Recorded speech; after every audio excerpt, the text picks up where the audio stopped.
Please be seated. Good morning, ladies and gentlemen. Mr. Mayor, welcome. I'd like to welcome you all to the Council on Foreign Relations. For those of you who do not know us, we are an independent, nonpartisan membership organization, a think tank, and a publisher dedicated to being a resource for our nearly 5,000 members, for government officials, business executives, journalists, educators and students, civic and religious leaders, and other citizens to help them better understand the world and the foreign policy choices facing this and other countries. Consistent with this mission, we are making ourselves a resource for the presidential candidates and their staffs, as well as for the American people in the run-up to the 2016 presidential election. I've written to the Democratic and Republican candidates alike, offering briefings from our experts, as well as the opportunity for them to come here to the Council and speak and take questions from our members. So far, we have had Marco Rubio, the senator from Florida, and Jim Webb, the former senator from Virginia. This Tuesday in Washington, Chris Christie, the governor of New Jersey, is scheduled to speak. Today, however, we are pleased and honored to host the former Secretary of State and former senator from the great state of New York, Hillary Clinton. Today's conversation will be conducted by Fareed Zakaria, one of this country's leading thinkers on international relations and American foreign policy. Fareed was also managing editor of our in-house magazine, Foreign Affairs, and is host of a show coincidentally named Fareed Zakaria GPS. The format for today is that we will first hear remarks from Secretary Clinton on the critical topic of U.S. national security in the wake of Paris, after which she will take some questions from Dr. Zakaria and then from CFR members. We aim to accomplish all this in the span of 1 hour so that we can conclude by roughly 11:30. Madam Secretary, Senator, I want to welcome you back to the Council on Foreign Relations. The podium is yours.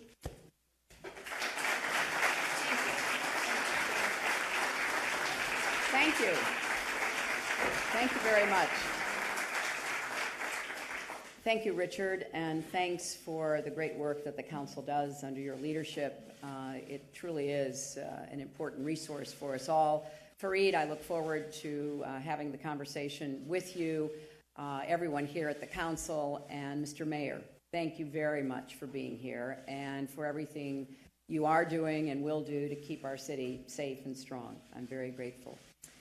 I wanted to come here to our city, which has shown such resilience in the face of terrorism, to talk about the events of the past week and the work we must do together to protect our country and our friends.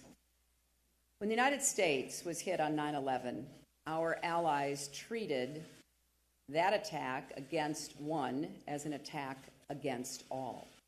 Now it's our turn to stand in solidarity with France and all of our friends. We cherish the same values, we face the same adversaries, we must share the same determination. After a major terrorist attack, every society faces a choice between fear and resolve. The world's great democracies can't sacrifice our values or turn our backs on those in need. Therefore, we must choose resolve, and we must lead the world to meet this threat. Now, let's be clear about what we're facing. Beyond Paris, in recent days, we've seen deadly terrorist attacks in Nigeria, Lebanon, Iraq, and Turkey, and a Russian civilian airline destroyed over the Sinai. At the heart of today's new landscape of terror is ISIS. They persecute religious and ethnic minorities, kidnap and behead civilians, murder children.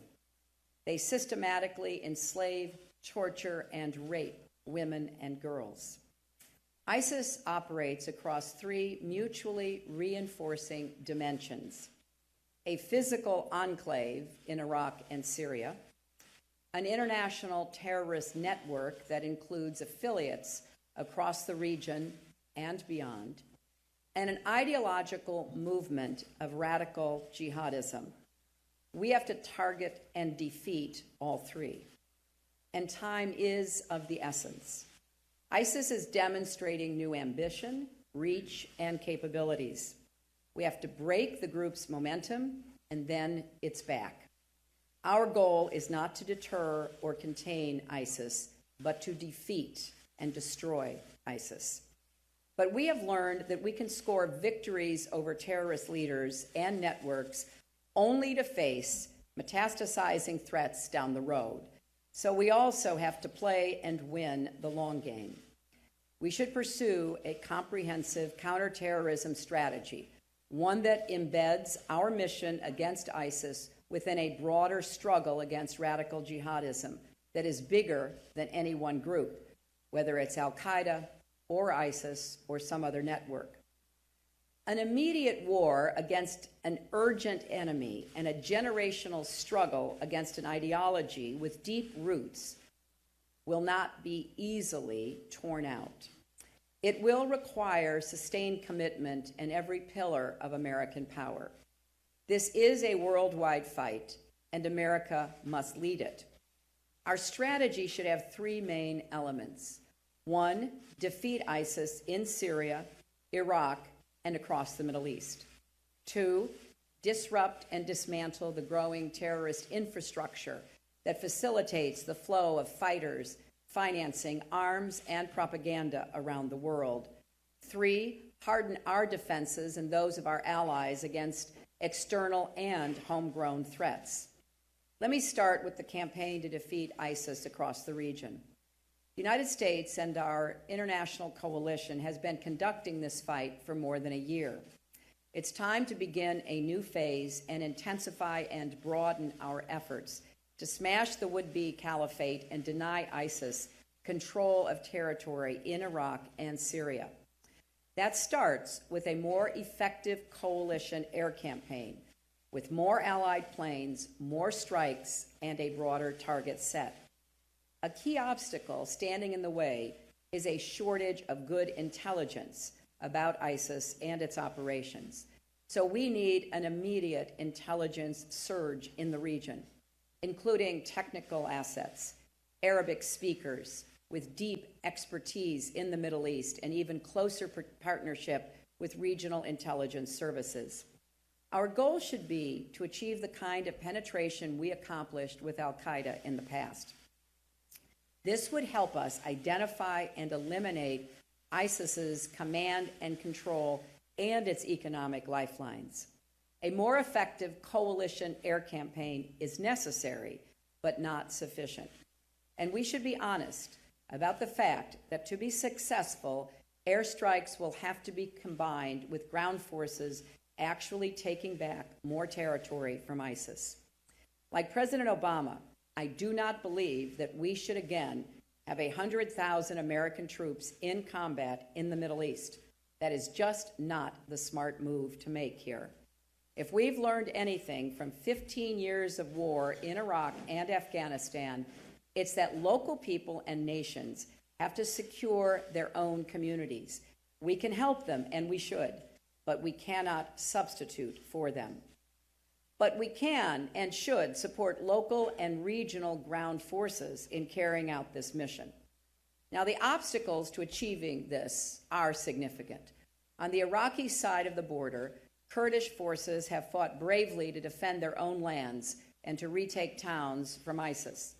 But the Iraqi National Army has struggled, and it's going to take more work to get it up to fighting shape. As part of that process, we may have to give our own troops, advising and training the Iraqis, greater freedom of movement and flexibility, including embedding in local units and helping target airstrikes. Ultimately, however, the ground campaign in Iraq will only succeed if more Iraqi Sunnis join the fight. But that won't happen so long as they do not feel they have a stake in their country or confidence in their own security and capacity to confront ISIS. Now, we've been in a similar place before in Iraq. In the first Sunni awakening in 2007, we were able to provide sufficient support and assurances to the Sunni tribes to persuade them to join us in rooting out al-Qaeda. Unfortunately, under Prime Minister Maliki's rule, those tribes were betrayed and forgotten. So the task of bringing Sunnis off the sidelines into this new fight will be considerably more difficult. But nonetheless, we need to lay the foundation for a second Sunni awakening. We need to put sustained pressure on the government in Baghdad to get its political house in order, move forward with national reconciliation, and finally stand up a National Guard. Baghdad needs to accept, even embrace, arming Sunni and Kurdish forces in the war against ISIS. But if Baghdad won't do that, the coalition should do so directly. On the Syrian side, the big obstacle to getting more ground forces to engage ISIS, beyond the Syrian Kurds, who are already deep in the fight, is that the viable Sunni opposition groups remain understandably preoccupied with fighting Assad, who, let us remember, has killed many more Syrians than the terrorists have. But they are increasingly under threat from ISIS as well. So we need to move simultaneously toward a political solution to the civil war that paves the way for a new government with new leadership, and to encourage more Syrians to take on ISIS as well. To support them, we should immediately deploy the Special Operations Force President Obama has already authorized, and be prepared to deploy more as more Syrians get into the fight. And we should retool and ramp up our efforts to support and equip viable Syrian opposition units. Our increased support should go hand in hand with increased support from our Arab and European partners, including special forces who can contribute to the fight on the ground. We should also work with the coalition and the neighbors to impose no-fly zones that will stop Assad from slaughtering civilians and the opposition from the air. Opposition forces on the ground, with material support from the coalition, could then help create safe areas where Syrians could remain in the country rather than fleeing toward Europe. This combined approach would help enable the opposition to retake the remaining stretch of the Turkish border from ISIS, choking off its supply lines. It would also give us new leverage in the diplomatic process that Secretary Kerry is pursuing. Of course, we've been down plenty of diplomatic dead ends before in this conflict, but we have models for how seemingly intractable multi-sectarian civil wars do eventually end. We can learn lessons from Lebanon and Bosnia about what it will take. And Russia and Iran have to face the fact that continuing to prop up a vicious dictator will not bring stability. Right now, I'm afraid President Putin is actually making things somewhat worse. Now, to be clear, though, there is an important role for Russia to help in resolving the conflict in Syria. And we have indicated a willingness to work with them toward an outcome that preserves Syria as a unitary, non-sectarian state with protections for the rights of all Syrians and to keep key state institutions intact. There is no alternative to a political transition that allows Syrians to end Assad's rule. Now, much of this strategy on both sides of the border hinges on the roles of our Arab and Turkish partners, and we must get them to carry their share of the burden with military, intelligence, and financial contributions, as well as using their influence with fighters and tribes in Iraq and Syria. Countries like Jordan have offered more, and we should take them up on it, because ultimately our efforts will only succeed if the Arabs and Turks step up in a much bigger way. This is their fight, and they need to act like it. So far, however, Turkey has been more focused on the Kurds than on countering ISIS. And to be fair, Turkey has a long and painful history with Kurdish terrorist groups. But the threat from ISIS cannot wait. As difficult as it may be, we need to get Turkey to stop bombing Kurdish fighters in Syria who are battling ISIS and become a full partner in our coalition efforts against ISIS. The United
We can't just focus on Iraq and Syria. We need to intensify our counterterrorism efforts on a wider scope.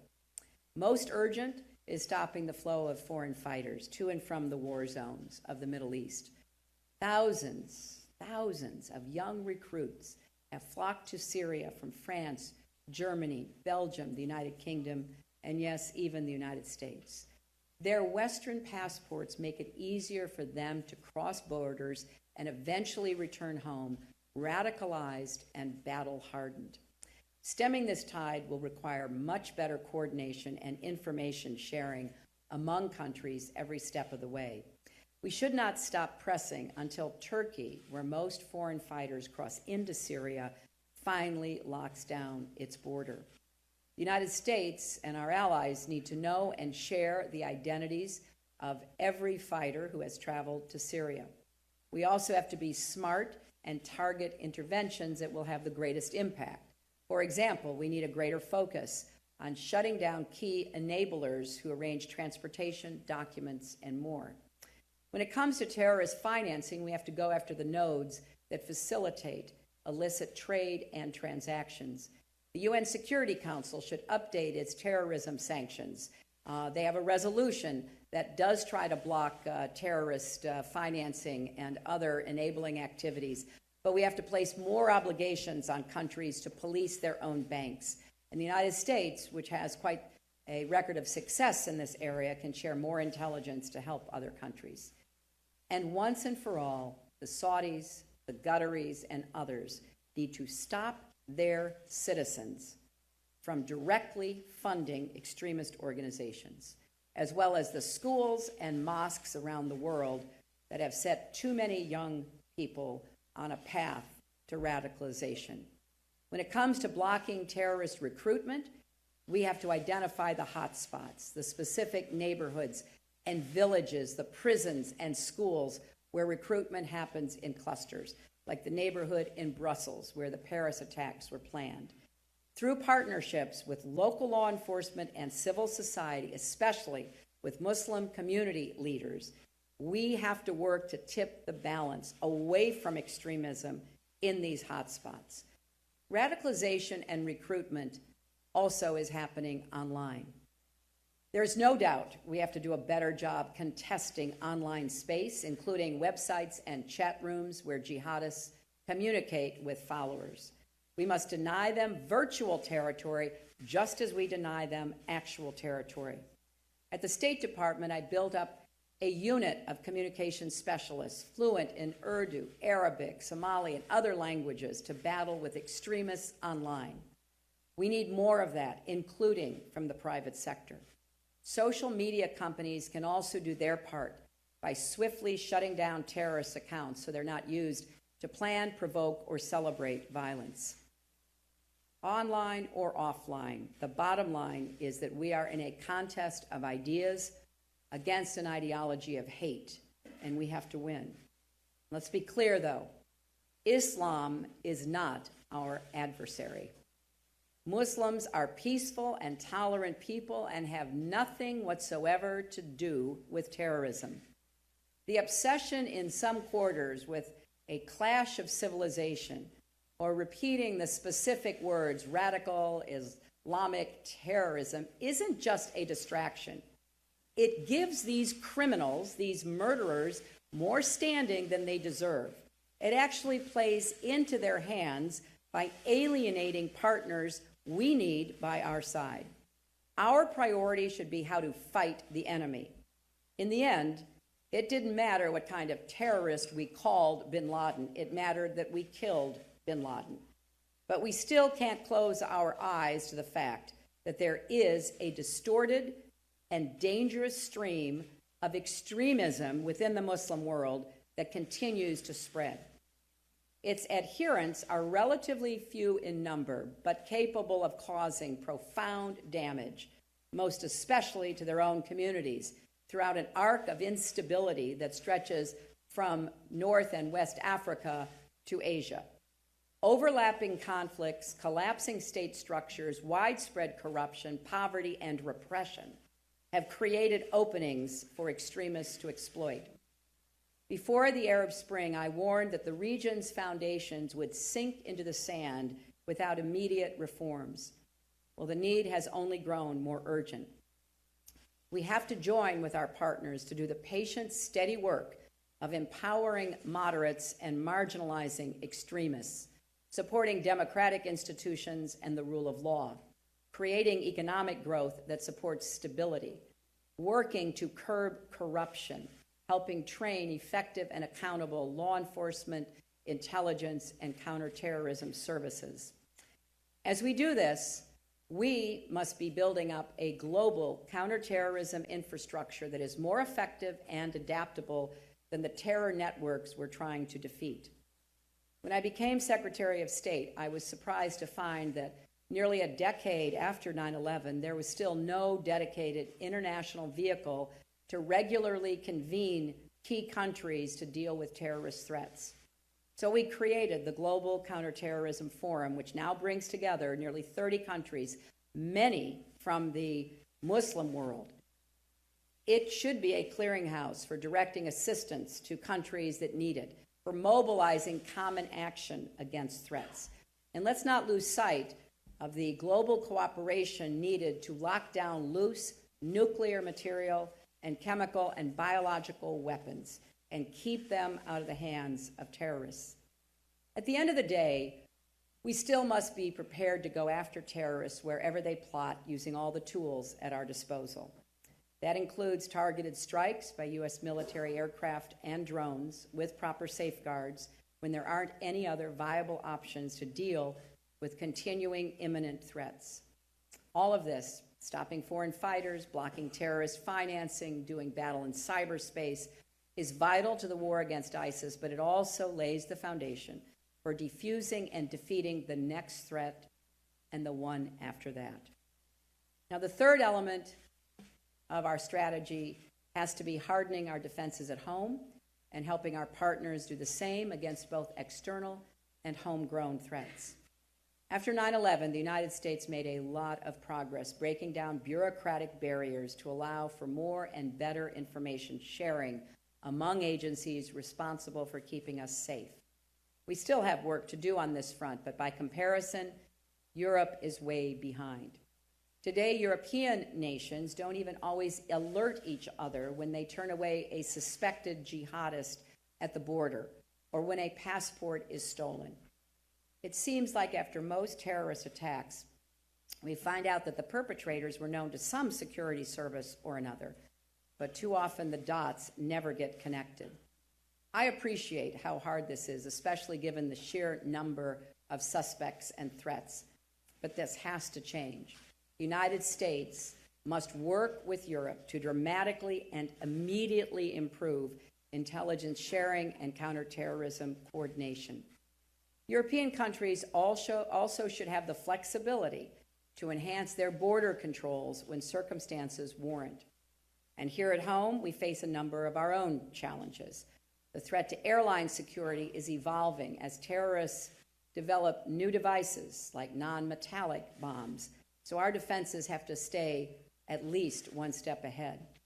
We know that intelligence gathered and shared by local law enforcement officers is absolutely critical to breaking up plots and preventing attacks. So they need all the resources and support we can give them.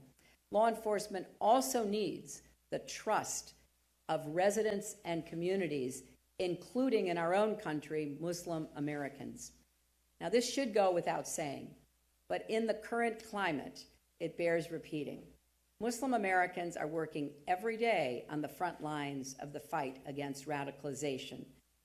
Another challenge is how to strike the right balance of protecting privacy and security. Encryption of mobile communications presents a particularly tough problem. We should take the concerns of law enforcement and counterterrorism professionals seriously. They have warned that impenetrable encryption may prevent them from accessing terrorist communications and preventing a future attack. On the other hand, we know there are legitimate concerns about government intrusion, network security, and creating new vulnerabilities that bad actors can and would exploit. So we need Silicon Valley not to view government as its adversary. We need to challenge our best minds in the private sector to work with our best minds in the public sector to develop solutions that will both keep us safe and protect our privacy. Now is the time to solve this problem, not after the next attack. Since Paris, no homeland security challenge is being more hotly debated than how to handle Syrian refugees seeking safety in the United States. Our highest priority, of course, must always be protecting the American people. So yes, we do need to be vigilant in screening and vetting any refugees from Syria, guided by the best judgment of our security professionals in close coordination with our allies and partners. And Congress needs to make sure the necessary resources are provided for comprehensive background checks, drawing on the best intelligence we can get. And we should be taking a close look at the safeguards and the visa programs as well. But we cannot allow terrorists to intimidate us into abandoning our values and our humanitarian obligations. Turning away orphans, applying a religious test, discriminating against Muslims, slamming the door on every Syrian refugee. That is just not who we are. We are better than that. And remember, many of these refugees are fleeing the same terrorists who threaten us. It would be a cruel irony indeed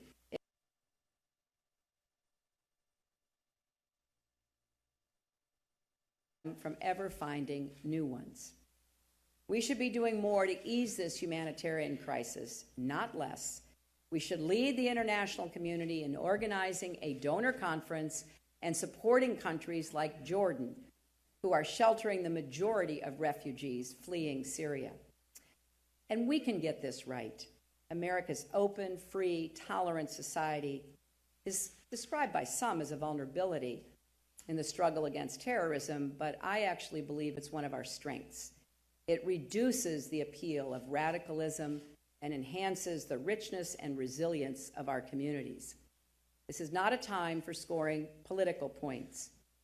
When New York was attacked on 9/11, we had a Republican president, a Republican governor, and a Republican mayor, and I worked with all of them. We pulled together and put partisanship aside to rebuild our city and protect our country. This is a time for American leadership. No other country can rally the world to defeat ISIS and win the generational struggle against radical jihadism. Only the United States can mobilize common action on a global scale, and that's exactly what we need. The entire world must be part of this fight, but we must lead it.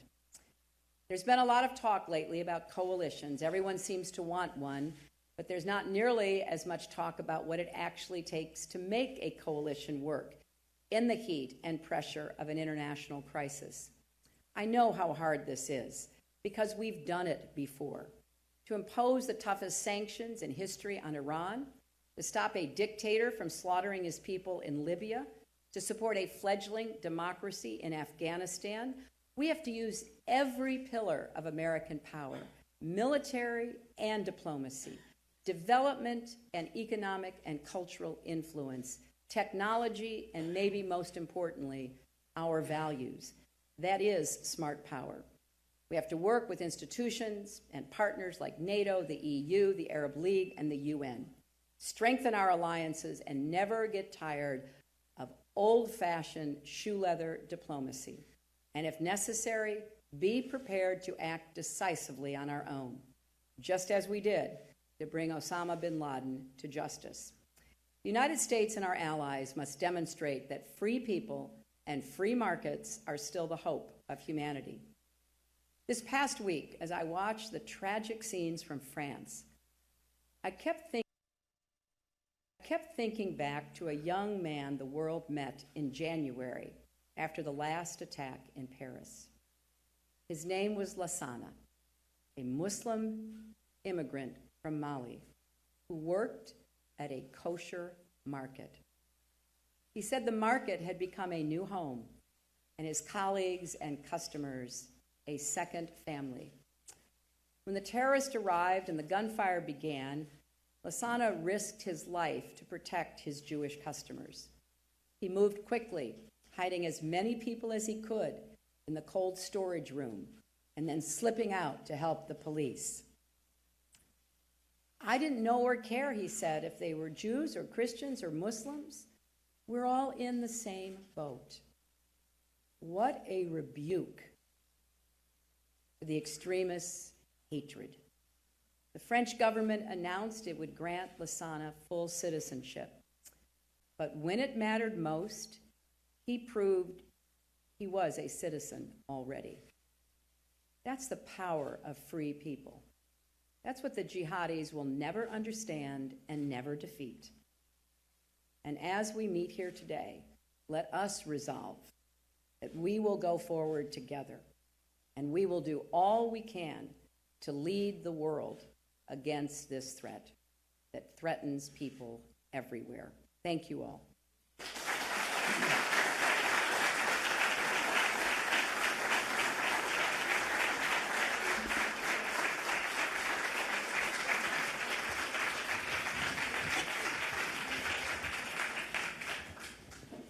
Thank you so much, Madam Secretary, and thanks to Richard Haas again for organizing this, this extraordinary opportunity. In the wake of the Paris attacks, President Obama said that he thought what was needed now was an intensification of his existing strategy against ISIS. Is what you are proposing an intensification of the existing strategy or a change to it? Well, as I said in the speech, it is in many ways an intensification and acceleration of the strategy, but it has to also intensify and accelerate our efforts in the other arenas. What we have done with airstrikes has made a difference, but now it needs to make a greater difference, and we need more of a coalition, flying those missions with us. What we have done with the president saying there would be special forces sent is right in line with what I think, but they need to get there, and we need to take stock of whether we need more, and we need to also empower our trainers in Iraq to have more support to do what they're trying to accomplish by getting the Iraqi army once again to be a fighting force. And we need, one thing that I believe we haven't done yet, is make it clear to Baghdad that we are going to be arming Sunni tribes and Kurds if they don't, because at some point they have to be in the fight. The Kurds, as you know, are fighting bravely on both sides of the border, and they need the support that we've given them in some of the special ops work and the assault and taking back of Sinjar. And then these other two elements that I mentioned. We have pieces in place, but I think we have to deepen and better coordinate, not only within our own country and Europe, but more broadly. Do you believe that President Obama underestimated ISIS when he called it the JV team? Look, I don't think it's useful to go back and replow old ground. I think that from the perspective of what they had accomplished at that time, even though they had seized and held territory, the major focus of our government was on trying to remove Assad from power so that there could be a resolution, a political resolution. And there were so many groups fighting. There were so many other factors at work.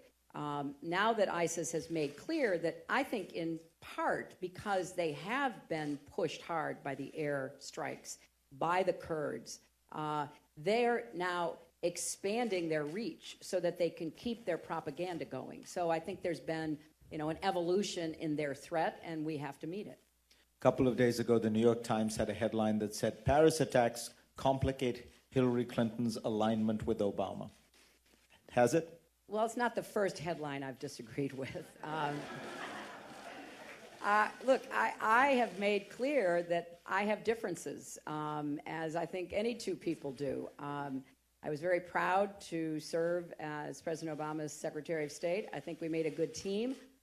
We largely agreed on what needed to be done to repair our alliances, to get our country in a position to deal with the wars that had been inherited, and to take on some of the new challenges we faced.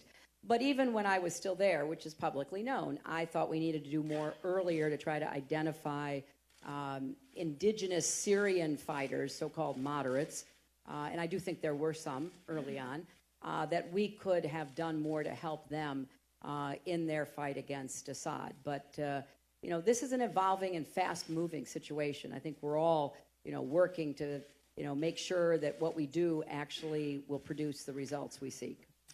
When you were Secretary of State, you tended to agree a great deal with the then Secretary of Defense, Bob Gates. Gates was opposed to a no-fly zone in Syria, thought it was an act of war that was risky and dangerous. This seems to me the major difference right now between what the Obama administration is doing and what you're proposing. Why do you disagree with Bob Gates on this? Well, I believe that the no-fly zone is merited and can be implemented, again, in a coalition, not an American-only no-fly zone. I fully respect Bob and his knowledge about the difficulties of implementing a no-fly zone. But if you look at where we are, right now, we have to try to clear the air of the bombing attacks that are still being carried out to a limited extent by the Syrian military, now supplemented by the Russian Air Force. And I think we have a chance to do that now. We had a no-fly zone over northern Iraq for years to protect the Kurds. And it proved to be successful. Not easy, that never is. But I think now is the time for us to revisit those plans. I also believe, as I said in the speech, that if we begin the conversation about a no-fly zone, something that Turkey discussed with me back when I was Secretary of State in 2012, it will confront a lot of our partners in the region and beyond about what they're going to do. And it can give us leverage in the discussions that Secretary Kerry is carrying on right now.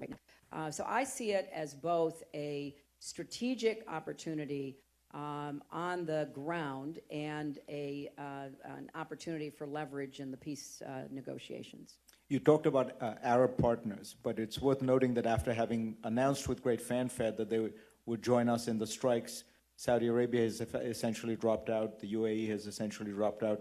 Can you do, particularly to make these key Sunni states that seem more interested in fighting in Yemen, where they are battling a Shiite force as they see it? What can you do to make them actually take this on as their struggle? Well, we did build that coalition with respect to Libya. We had the UAE, Qatar, Jordan involved in what we were doing on the ground. And it takes constant outreach. And obviously, you have to define the problem in a way that they see it as affecting their national interests. And you're right, the Saudis were actually involved in Syria and now have put all of their resources against the Houthis and the Iranian backers of the Houthis in Yemen. Now, what does that mean? Well, it means that they see the battle that they want to fight as one against Iran and its proxies. My argument to them would be, left untended, you could have Iranian reach from Tehran to Baghdad. If you allow Syria to fall into as terrible a distress as it currently is, and basically Assad being a proxy for, a front man for the Iranians, the Russians are interested in their naval base, and so you will find a consolidation of authority with the Iranians and moving into Baghdad even more so.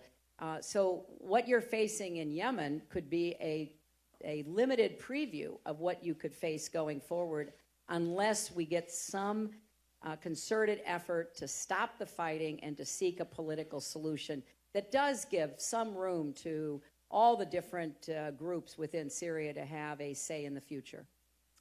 Donald Trump says that if you look back, you see that every time, I get a laugh just saying it, Donald Trump says that every time we have deposed or encouraged the removal of a dictator in the Middle East, what has followed has been political chaos and a worse humanitarian situation than existed before. And if you look at Iraq, if you look at Libya, if you look at Yemen, you look at the fragility of the Assad regime and what it has produced, isn't he right? Well, he has a very short-term view of history because it is not at all clear what the final outcome will be in the places that you named. As I mentioned in the speech, I spoke about the foundations of the region sinking into the sand just as the Arab Spring was breaking. And I did so not knowing about the Arab Spring coming to full bloom, but because it was so clear that what was being done by dictatorships, by the denial of opportunity, by the repression, by the sectarian divide, just could not stand. It was going to explode at some point or another. And with the developments in Libya, for example, the Libyan people have voted twice in free and fair elections for the kind of leadership they want.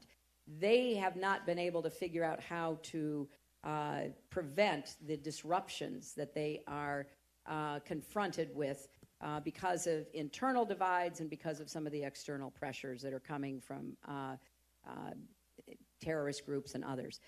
So I think it's too soon to tell. And I think it's something that we have to be, looking at very closely. Now, deposing Milosevic left problems, but problems that we came at by having a deal. In fact, my husband's in Dayton today speaking about the Dayton Accord, where people who'd been slaughtering each other had to come together and resolve to exist within a government together.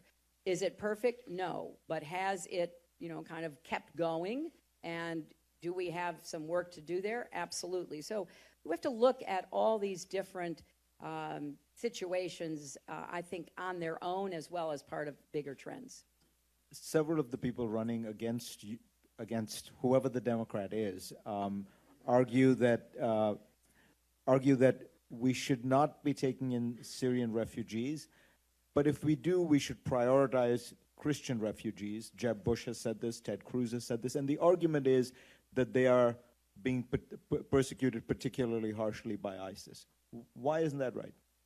Well, I just don't think we should have religious tests about who we bring as refugees into our country. We've had, last I looked, more than 2 million refugees since 1990.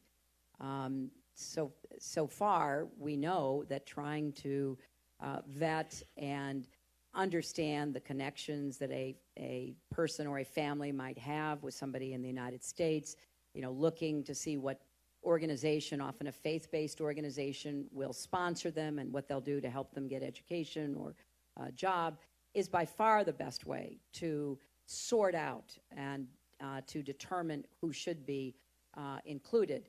Now, this is going to take a long time. I mean, really, doing this is hard under any circumstances. Doing it when people are essentially stateless, they don't necessarily have documents, it's hard to do the vetting, is going to be challenging, which is, again, why I said in the speech that Congress should be providing resources for us to do it right, not trying to stop it. I just don't believe that's in keeping with our values or our history. And frankly, it doesn't send the kind of message that we want to send to the rest of the world. So, yeah, we have to be careful, we have to be vigilant, and we have to have a system that does all of that. Let's open it up to members of the council. Somebody wants to put up their hand, identify themselves, and please make sure it is a question with a question mark at the end, and it be brief. So. Thank you very much for your comments. With respect to TPP, I would like to understand a little bit better why you oppose it and what changes would perhaps make it acceptable to you. I think, there are two problems that I see with it. One, the final language of the treaty itself, which I don't think went far enough to meet the test that I've always applied to any trade agreement. I voted for them, and I have voted against them when I was a senator. Does it help to create more good-paying jobs in America? Does it raise incomes? Does it advance our national security? And I think there are enough unanswered questions. It was an extraordinary effort to try to bring these countries together to come up with an agreement. But I think that at the end of the day, for a number of reasons, including that they couldn't figure out how to get currency into the agreement, and it's only an aside agreement, I opposed it. The other side of the coin, though, is we have been doing so little because of Republican opposition, mostly, to better train and prepare people who have been really either sidelined or whacked up against their head by globalization. Globalization is real. It's happening. It's having an impact. We don't have a good training program. We don't have the kind of support that people need to be able to move into positions where they can acquire new skills. And I see those two things as going together because we have to first and foremost focus on how we better prepare more Americans to be competitive in the global economy. And I don't think we've done that. I want to see that done alongside any trade agreement to a greater extent than the Republicans have been willing to support it. Ma'am?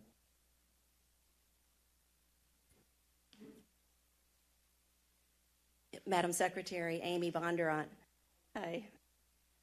So importantly, you've recommended that the U.S. lead the air coalition. And I wondered what next steps might be taken to ensure that that would happen.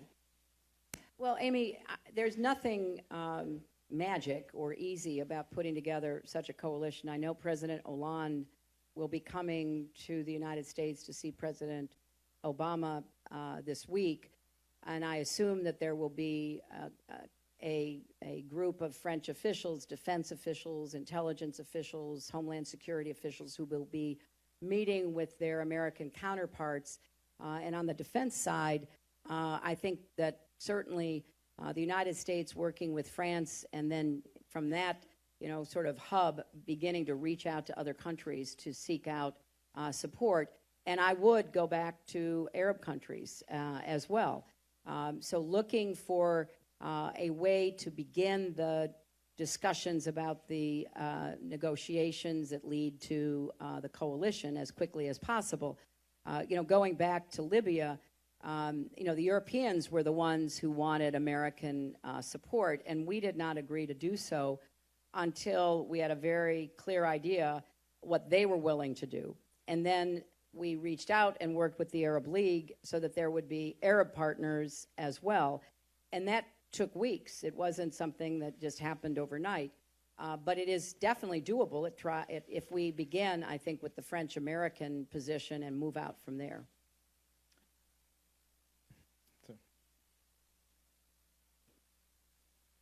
Secretary Whitney Castle.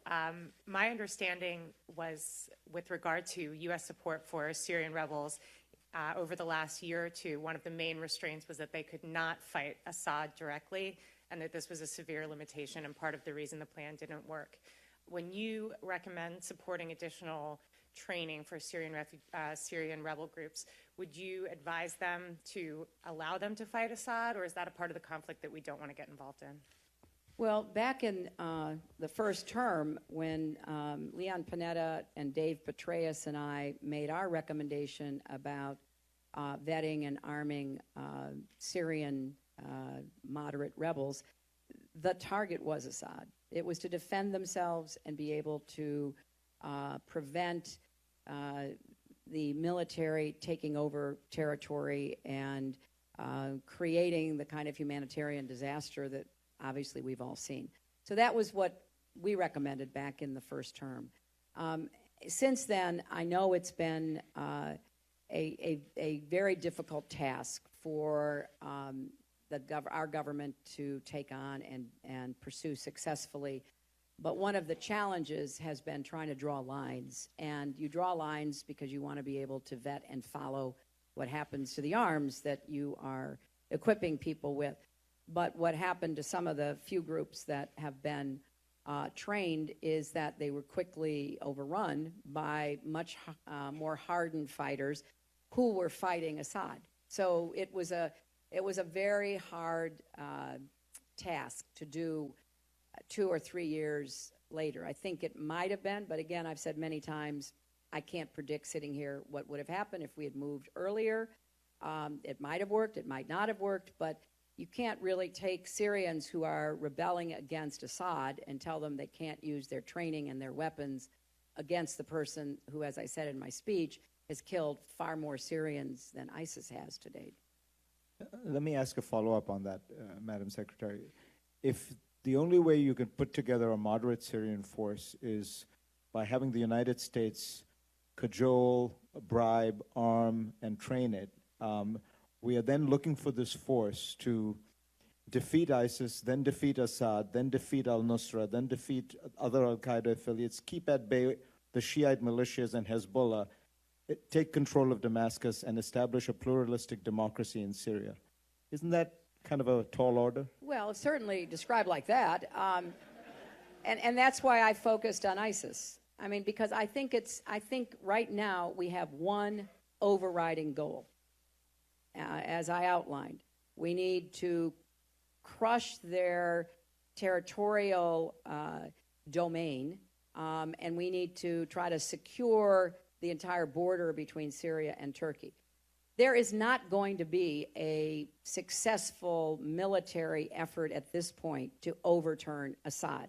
That can only happen through the political process. So our effort should be focused on ISIS. And yes, there are other terrorist groups. Al-Nusra, whom you mentioned, is a particularly lethal So no fighter. fight, no fight against Assad for now. We have to prioritize. And we had an opportunity, perhaps. I won't say that it would have worked, but right now we've got the Russians in protecting Assad, the Iranians and Hezbollah protecting Assad. We need to get people to turn against the common enemy of ISIS. And then we need to figure out how we put together a political outcome that provides enough autonomy so that the separate communities within Syria will be able to recreate a Syrian state, even though it probably is unlikely it will be controlled by the Alawites from Damascus the same way it was before the civil war started. There's policy here, but there's also politics. There are inescapably people trying to appear tough and tougher. If there were, God forbid, another terrorist attack, God forbid, in the United States, do you think the pressure to send American troops into Syria would be unstoppable? Well, it would certainly grow, but I think it would be a mistake. Look, as I said, we should be sending more special operators. We should be empowering our trainers in Iraq. We should be, leading an air coalition using both fighter planes and drones. We have a lot of work to do to be able to, really decimate ISIS in Iraq and in Syria. But we've got to work with the Kurds on both sides of the border. We've got to figure out how to, if possible, have a second Arab awakening in Anbar province, get the Sunni tribes to feel that it is their fight again, as they once did, and that requires a lot of political pressure being put on Baghdad. Injecting some large contingent of American forces complicates that, in my opinion. Right now, we need to keep the pressure on the people on the ground and get them to change their priorities and work together. Jim Zirin, Madam Secretary. Hi. Back to the no-fly zone. Are you advocating a no-fly zone over the entire country, or a partial no-fly zone over an enclave where refugees might find a safe haven? And in the event of either, do you foresee you might be potentially provoking the Russians? I am advocating the second, a no-fly zone principally over northern Syria, close to the border, cutting off the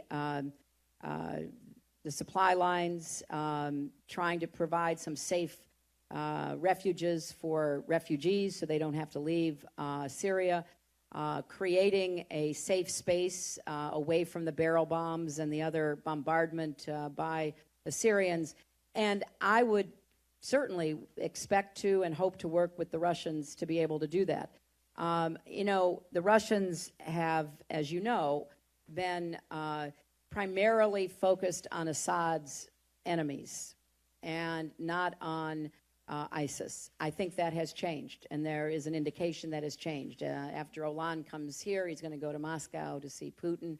And as I said earlier, I think getting Russia to play a role in that and getting Assad to understand that what happens to him will be a result of a political resolution, which Secretary Kerry is undertaking right now, but to have a swath of territory that could be a safe zone, both for Syrians so they wouldn't have to leave, but also for humanitarian relief. And I think that it would give us this extra leverage that I'm looking for in the diplomatic pursuits with Russia with respect to the political outcome in Syria. We can take one last brief question, ma'am. Thank you. I'm Silvana Sinha. My question relates to Saudi Arabia. Do you think that the goals that you outlined in the Middle East can be achieved without more cooperation from Saudi Arabia? And if not, how do you think Saudis can be convinced to change course? Well, I think that the Saudis are critical to achieving the goals. And, the Saudis are now engaged in the discussions that Secretary Kerry is leading. They're in the same